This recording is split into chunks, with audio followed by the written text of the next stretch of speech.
Hi, welcome to the Richard Gabili YouTube channel, and for today's tutorial, I will be teaching you on how to remove schedule of smart activation and personal focus on iPhone X.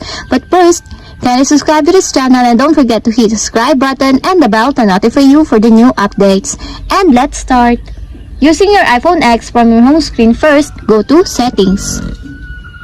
Then in the settings, scroll down and click the Focus. Then in the Focus, choose the Personal. Then in the personal focus, scroll down and go to this part.